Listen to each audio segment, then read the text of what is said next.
La news vient de tomber, Fitch retire aux USA la note AAA. L'agence de notation Fitch retire aux États-Unis sa précieuse note AAA, regrettant une érosion de la gouvernance. L'agence a abaissé la note états-unienne d'un cran à AA+, une première depuis 2011. La secrétaire au Trésor, Janet Yellen, a déclaré qu'elle désapprouve fortement la décision de Fitch. En vrai, ça n'a pas l'air trop grave, mais c'est annonciateur de la détérioration de la santé financière états-unienne. En fait, en mai 2023, l'économie US allait pas bien du tout. La dette allait exploser tous les records. Et la Maison-Blanche n'est arrivée à faire approuver sa proposition de budget par le Congrès qu'au terme de négociations très longues et fastidieuses. On est passé tout près du défaut de paiement. Les conséquences, elles auraient été catastrophiques. 11 mai 2023, Janet Yellen affirme que le défaut de paiement des États-Unis déclencherait une récession économique mondiale. Heureusement, le 27 mai, le président Biden a annoncé un accord avec le bloc républicain du Congrès pour relever la limite d'emprunt du gouvernement fédéral. And I think it's a really important step forward, And it takes the threat of catastrophic default off the table. Protects our hard-earned and historic economic recovery. Ouf, on est sauvé, ou pas. La vérité, c'est que le danger guette toujours. Avec ou sans relèvement du plafond de la dette, le ratio dette sur PIB des États-Unis reste super élevé. Et il y a un vrai risque que l'économie US explose en vol dans les années à venir. Du coup, chez Diplo, on s'est posé quelques questions. Déjà, est-ce que l'oncle Sam va finir par faire défaut sur le paiement de sa dette? Est-ce que ça s'est déjà produit par le passé? Et si oui, quelles en ont été les conséquences? En gros, est-ce que l'économie US a l'air insolide ou pas? Allez, on démarre.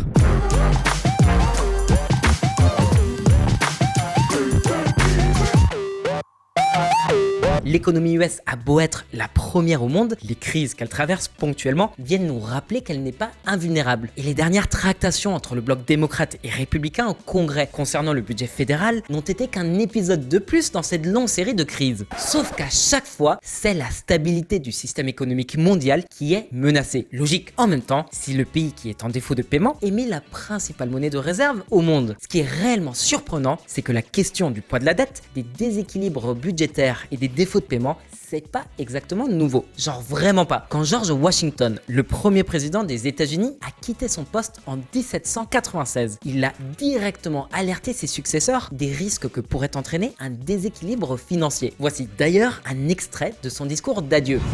Le crédit public est une source très importante de force et de sécurité. Un moyen de le préserver est de l'utiliser avec le plus de parcimonie possible. Non seulement en évitant les occasions de dépenser, mais en réalisant des efforts vigoureux en temps de paix pour rembourser les dettes que les guerres inévitables auront occasionnées. Non en rejetant égoïstement sur la postérité le fardeau que nous devrions nous-mêmes porter. George Washington dans son discours d'adieu à la présidence, 19 septembre 1796. Or, quel que soit le bord politique, quasiment tous les présidents se sont dit inquiets du poids toujours plus important de la dette sur le pays.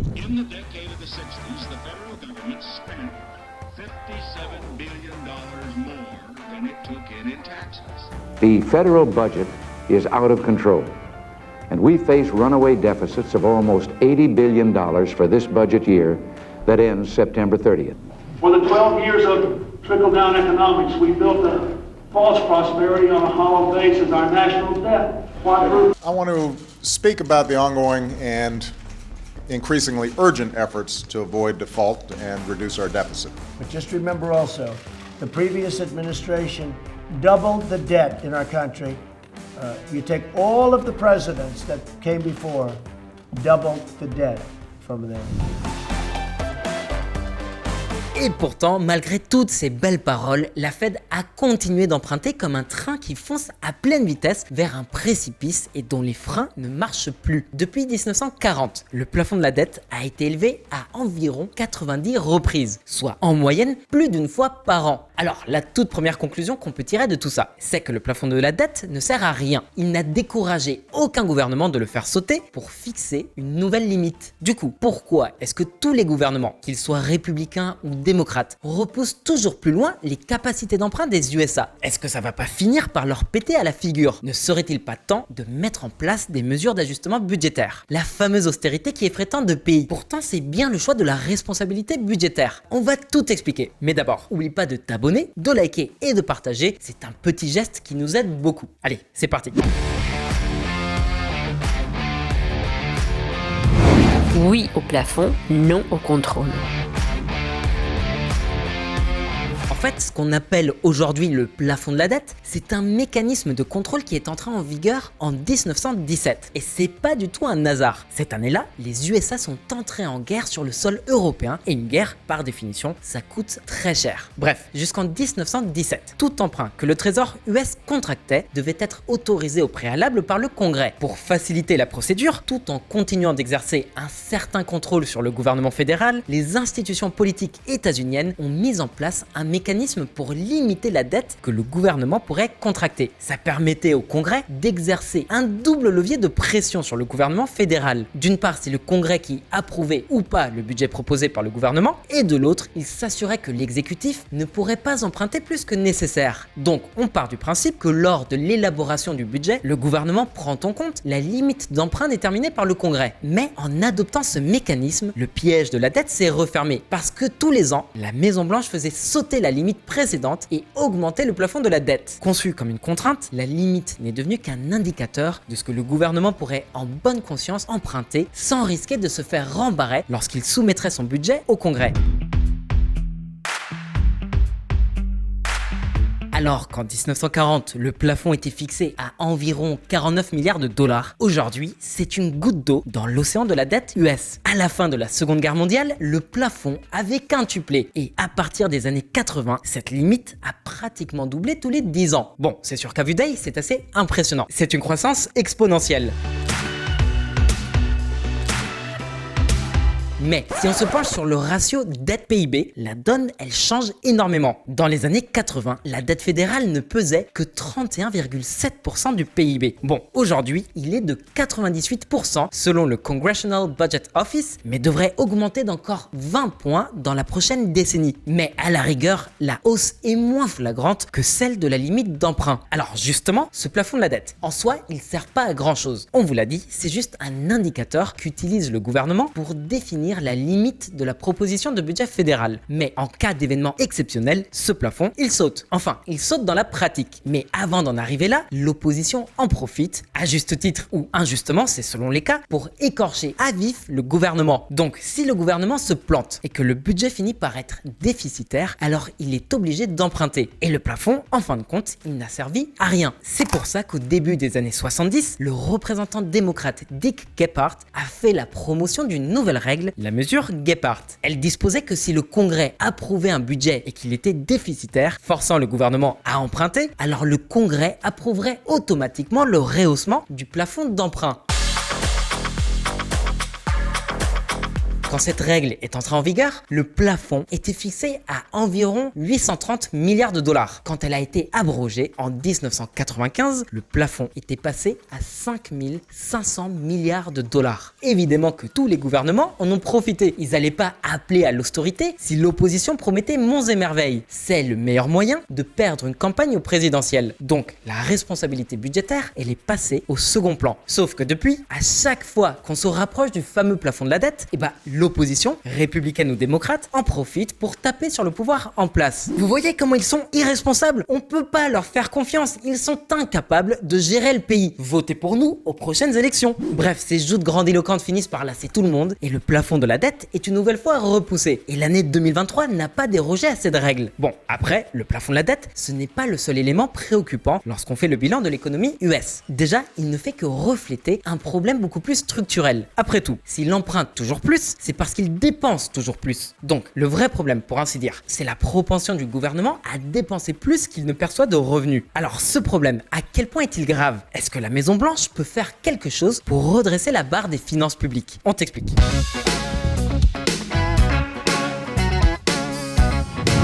La politique du chéquier illimité. La dette en soi, c'est pas forcément une mauvaise chose. Que ce soit un crédit à la consommation, une hypothèque, une carte de crédit. Évidemment, on vous invite toujours à être responsable. Le fameux Un crédit vous engage et doit être remboursé. Vérifiez vos capacités de remboursement avant de vous engager. voilà, les projets de vie, une famille, une entreprise, l'achat d'un bien immobilier, les études supérieures, ça coûte cher et on n'a pas forcément les fonds nécessaires au moment T. Le vrai problème, c'est quand t'as pas les sous pour rembourser ta dette et ses intérêts. Et c'est justement ce qui est arrivé au gouvernement fédéral. Tous les ans, les dépenses augmentent et la dette aussi. Alors cette thune, elle sert à quoi? Pourquoi est-ce que les dépenses augmentent plus vite que la population? Est-ce que ça devrait pas être proportionnel? Évidemment, la défense est l'un des premiers postes de dépenses, mais à elle seule, elle ne justifie pas les dépenses toujours plus importantes du gouvernement fédéral. D'ailleurs, ces dépenses dans la défense, ça fait 20 ans qu'elles stagnent. Bon, elles augmentent, mais pas beaucoup. Donc, je repose la question. Si le budget défense stagne plus ou moins, alors pourquoi est-ce que les dépenses publiques augmentent d'année en année? Comment est utilisé cet argent? Mais ça va en surprendre plus d'un. Mais dans le chantre du néolibéralisme, les programmes sociaux pèsent toujours plus sur le budget fédéral. Après, faut quand même prendre en compte que le PIB des États-Unis a aussi beaucoup augmenté. Donc, en vrai, les dépenses du gouvernement fédéral n'ont pas augmenté tant que ça, voire pratiquement pas si on les mesure en pourcentage du PIB. Donc, si le PIB des USA a augmenté, alors logiquement, les revenus du gouvernement fédéral aussi. La différence, c'est que le gouvernement redirige une part toujours plus importante de ses revenus vers ses programmes sociaux, au détriment d'autres secteurs, notamment celui des infrastructures. Celles-ci sont notoirement en mauvais état. Dommage pour la première économie de la planète. D'ailleurs, Biden a été le premier président à s'être attaqué au problème. Pour inverser la tendance, il a fait voter un gros paquet budgétaire, le Bipartisan Infrastructure Law, le BIL. Mais il n'y a pas que les infrastructures qui sont à refaire. D'une part, il y a la question des microprocesseurs qui représentent une faille dans la sécurité nationale. Et de l'autre, celle de la transition énergétique. Donc, Biden a fait passer un deuxième gros paquet budgétaire, le Chips and Science Act, dans le but de rapatrier aux États-Unis la fabrication des microprocesseurs dont la majorité est importée de Taïwan. Un risque trop élevé pour les USA, quand on sait que le danger qui pèse sur l'île, à savoir la menace d'une invasion chinoise, peut donc entraîner l'arrêt à tout moment de l'approvisionnement de l'Occident en semi-conducteurs. Enfin, en août 2022, Biden a réussi à faire passer un troisième gros paquet, le Inflation Reduction Act, qui devrait permettre de financer la transition énergétique. Et ça coûte bonbon de financer les trois. En tout, ces trois paquets budgétaires, le BIL, le Chip and Science Act et l'Inflation Reduction Act, représentent 2000 milliards de dollars de dépenses additionnelles sur 10 ans. Voilà pourquoi dernièrement, les dépenses publiques ne suivent plus la trajectoire du PIB. Avant, elles étaient à l'équilibre, façon de parler. En gros, elles représentaient toujours la même proportion du PIB. Mais depuis les années 2000, les dépenses du gouvernement fédéral sont passées de 18% du PIB à plus de 25%, avec un pic à plus de 30% les 3 dernières années. Donc, si on sort de l'équation les dépenses exceptionnelles liées à la pandémie du coronavirus, on oscille toujours autour des 24-25%. Or, ces dépenses, elles ont causé un gros déficit dans les caisses de l'État. En 2023, le déficit budgétaire des États-Unis était supérieur à 5% du PIB. Forcément que la dette publique, elle a explosé. Et si vous pensez qu'on exagère, vous avez qu'à regarder ce graphique. Et ce n'est que le début. Grâce à ces données, le Congrès a réalisé ses propres projections pour l'avenir. Dans les 30 prochaines années, la dette souveraine devrait passer d'environ 100% du PIB à près de 200%. Et ce, alors que les recettes publiques sont à leur niveau record. Mais oui, le gouvernement US dispose d'un énorme avantage. Vu que le dollar est la monnaie de réserve de référence à l'international, les institutions financières internationales, les États, les très gros fonds de pension, les épargnants, les banques sont toujours en demande de bons du trésor. En gros, de titres de la dette souveraine des USA. Or, cette demande très élevée, elle permet au gouvernement fédéral de se financer, de s'endetter sans que les taux d'intérêt ne soient trop élevés. 1er août 2011, Poutine accuse les États-Unis de vivre comme un parasite de l'économie mondiale. Alors, on n'irait pas jusque-là, mais c'est sûr qu'il y a un risque que la bulle éclate. Et vu la trajectoire du gouvernement fédéral ces 2 dernières décennies, il n'y a pas d'autre issue qui se profile. La véritable question, c'est pas si, mais quand est-ce que cette bulle va éclater ?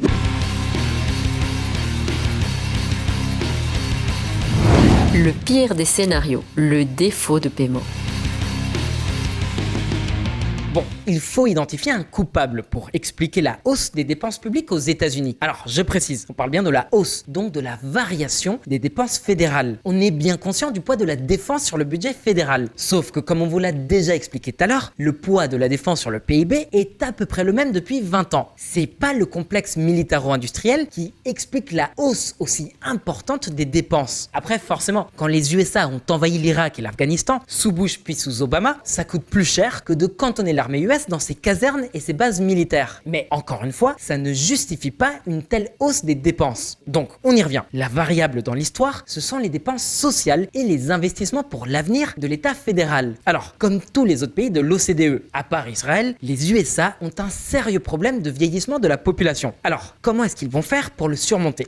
Les républicains ont beau s'y opposer dans leur discours, l'immigration, même clandestine, représente une soupape de sécurité. On laisse quand même quelques centaines de milliers de latinos rentrer chaque année. En fait, cette immigration, elle est nécessaire parce qu'il n'y a pas assez de main-d'œuvre. Surtout que depuis une dizaine d'années, l'économie US fonctionne en plein emploi, avec seulement 3% de chômage. Donc déjà, pour résoudre partiellement la crise du vieillissement de la population, il y a l'immigration.